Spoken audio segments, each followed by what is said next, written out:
Twitchell's Book 1, Dwindling Magic, written and read by T.D.L. White. Chapter 3. Meet the Gang.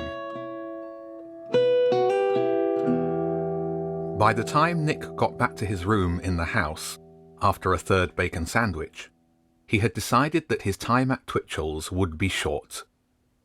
Despite the inspector's words to the contrary, Nick was more sure than ever that his scholarship was a mistake. Scholarships were for the best students and high achievers. He'd never even tried to be an average student, let alone top of the class. In Nick's mind, school wasn't about good results or getting a head start in life. It was simply something to survive each day. From what he could tell, Twitchell's wasn't exactly an upgrade on St. Mark's. The list of things to hate about it was growing by the minute. The awful uniform, being moved up a year, being surrounded by rich kids, sharing a room with a stranger, and the lack of Wi-Fi.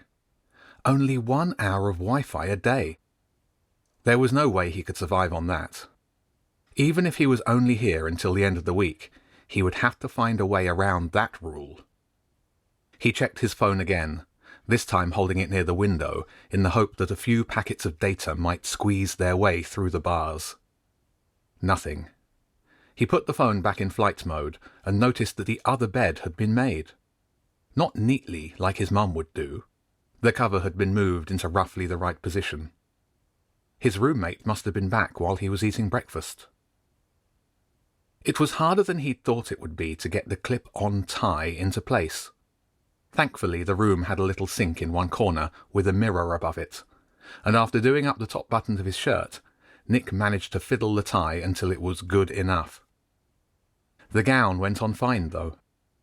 He pulled it on over his rucksack, and it hung down to just below his knees.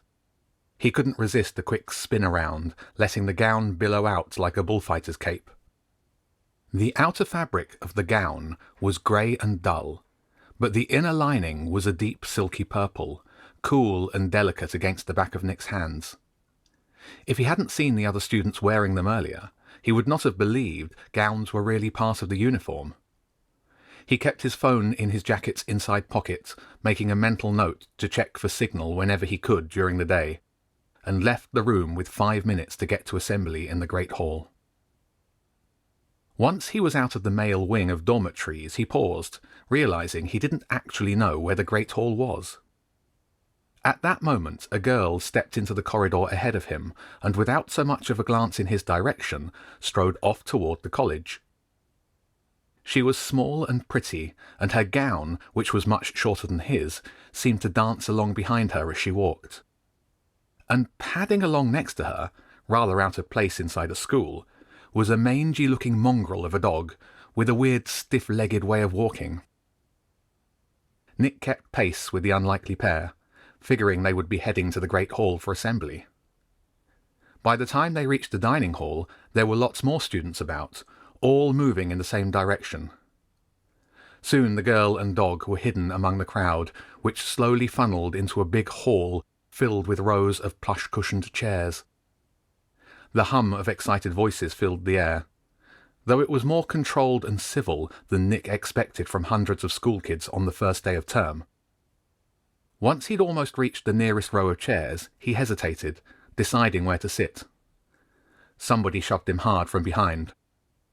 "Move it," a voice hissed.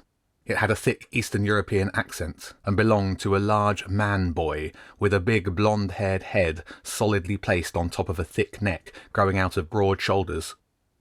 Nick was tall, but this boy was huge, and he gave Nick another shove for good measure as he barged past him and headed for a seat near the front.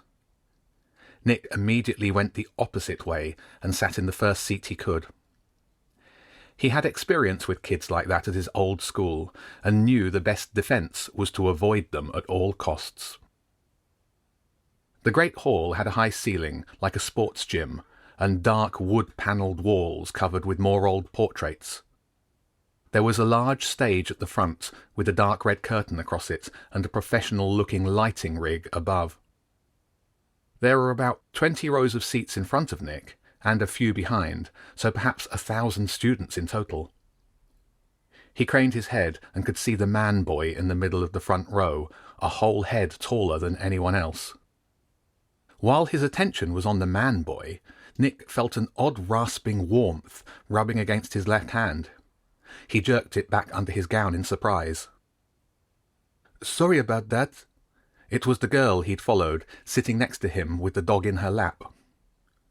She spoke with a soft accent, might have been French or Italian. "Cece must like you. She doesn't normally say hello to students here."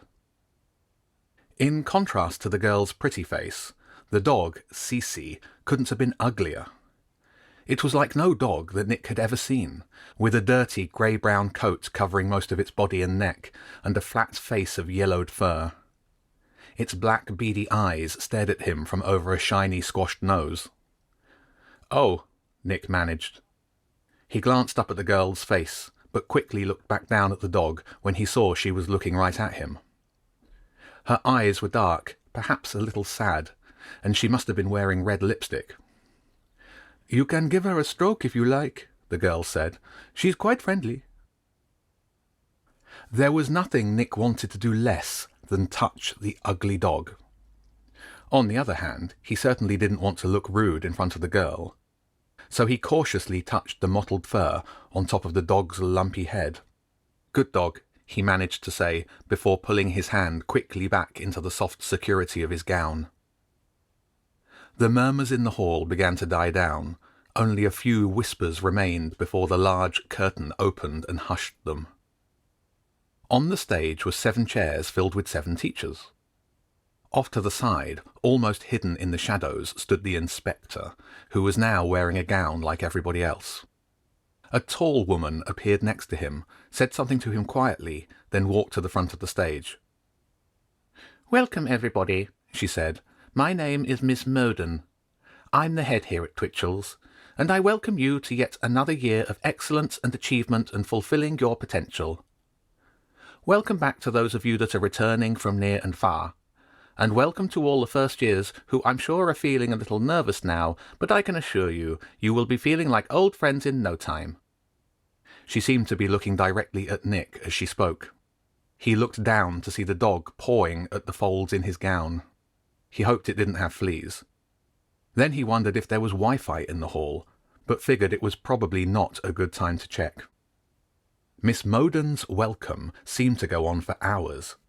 It was all filled with grand statements of how good Twitchel's was, how the year would be fantastic, how the students would excel in this or that. Nick was sure that even if he stayed, he wouldn't be excelling in anything. The speech ended with the other adults introducing themselves as heads of year, or housemasters. One of them, a short round woman wearing a tweed suit under her gown, was the housemaster of 4th years.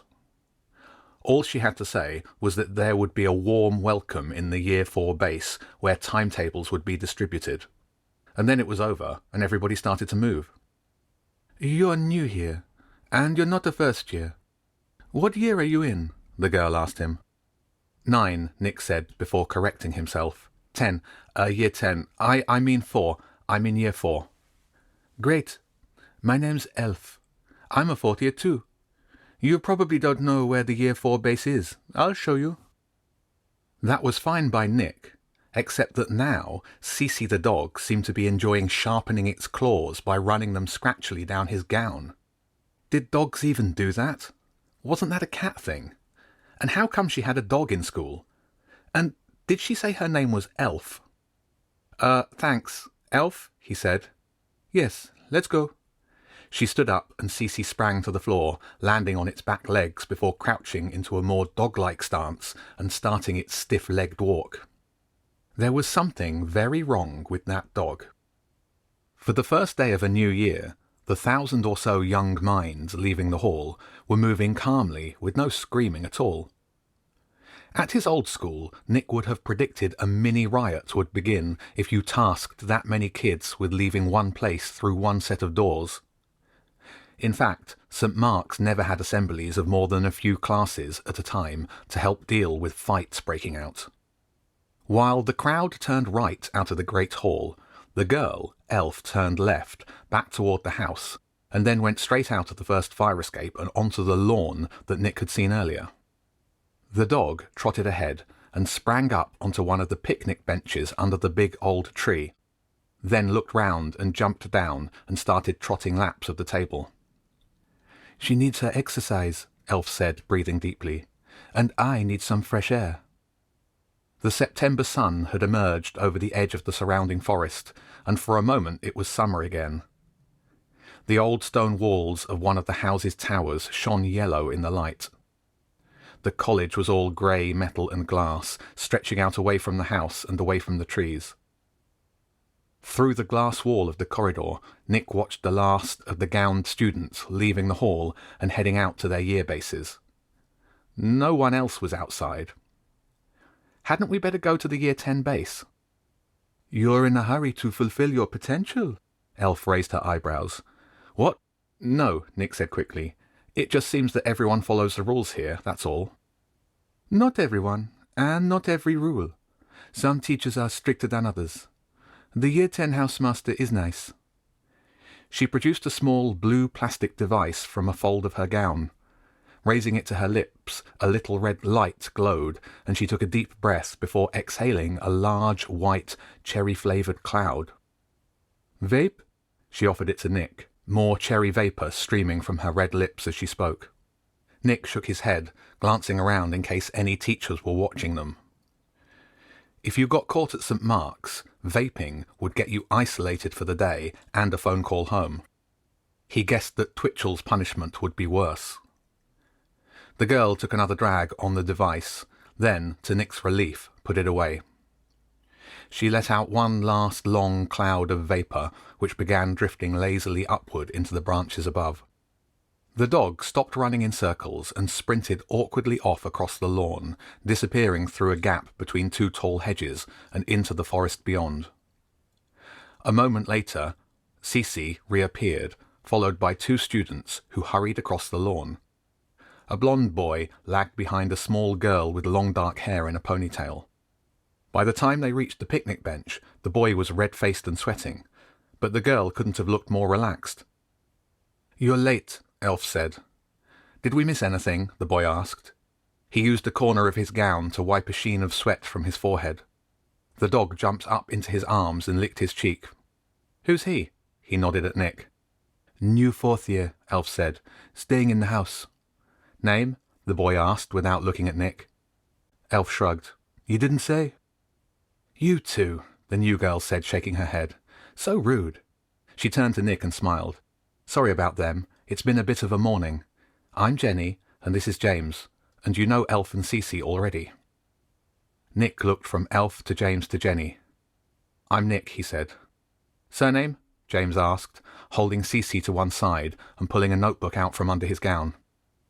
"Thompson." James balanced the notebook against the dog and awkwardly wrote something, presumably Nick's name, inside. "Room number?" 8. James stopped writing and looked up at the girls, who both shrugged. He closed the notebook. "Thanks," he said. "Way to make Nick feel welcomed," Jenny said. "Can't I hang out with people who act a bit more normal?"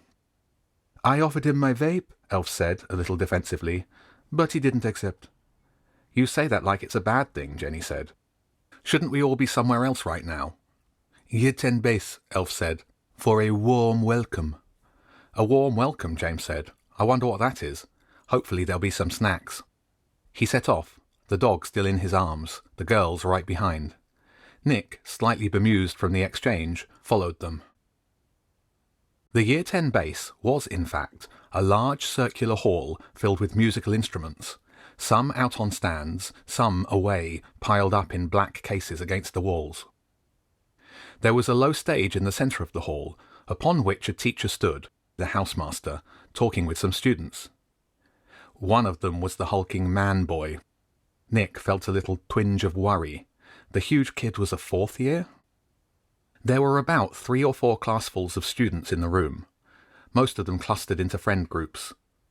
James, Jenny, Elf and Cece wove their way to a pair of upright pianos against the curved wall. James and Cece sat on a wide stool. Nick stood next to Jenny and Elf. "Are we all here?" the teacher said in a deep, clear voice. The room went quiet. Good. Well, this should be nice and quick. I think I've taught everyone here before, but in case you've forgotten, I'm Mix Taylor, with an X, not an S. Year 4 is a big year for you all. Most of you have taken, and I'm sure done very well in a handful of your GCSEs already. But this year and next are crucial for your continued success at Twitchel's, and beyond. GCSEs? Nick hadn't even thought about his GCSEs yet, let alone taken any. While the teacher talked, Nick was surprised at how everyone was paying attention. Even the man boy was locked in on the teacher's words. Nick had never really paid attention to teachers. They spent most of the time telling kids to sit properly, stop talking, not be late, and 100 other things that were nothing to do with anything interesting. To cope with the boredom that ensued, Nick had looked for things to distract him, often out of the nearest window. The teacher said something about the mid-term study break. The music hall had a tall vaulted ceiling from which hung a whole array of light grey rectangular panels, all angled in a curve that was probably centred on the stage. While his attention was on the panels, Nick felt a sharp nudge in his ribs and looked at Jenny. "Put your hand up," she whispered. "Why?" he mouthed. She grabbed his elbow and, with a remarkably strong grip for someone smaller than him, yanked his arm into the air. Then she coughed loudly. The whole hall turned to look at them. Nick pulled his hand back down. Or more accurately, Jenny let go of it and allowed it to return to his side. "Ah, there you are," Mix Taylor said excitedly. "And I can see you found some friends already. I won't put you on the spot in front of everybody, but I will ask if you've been assigned a guide for today." Nick shook his head. "Jenny, would you mind showing Nick the ropes?" "I'd love to," Jenny said, "but I've got football training, and I think Mrs. Fairweather wants the hockey team to gather during second lesson because the season's starting early this year." "Of course, sports commitments come first. James, do you have any sports prohibiting you from being Nick's guide?" Something about the tone of her voice told Nick that she knew the answer was no. James didn't answer immediately, not until Jenny kicked his foot. "I'll do it," he sighed. "Splendid. Now, all that's left is for everyone to collect your timetables. First lesson starts in 15. Oh, and thinking about sports, Mr. Kelleher has asked that no one wander onto the second football pitch or the adjacent polo field, as they're both being reseeded at the moment." And that was that. 2 speeches, one from the headmaster and one from the housemaster. And in 15 minutes' time, Nick would be plunged into Year 10 after having Year 9 surgically removed from his school life. With any luck, he could keep his head down until the end of the week and go home. He'd survived for years in a state comprehensive, so getting through 1 week at a posh school like Twitchel's, well, how hard could that be?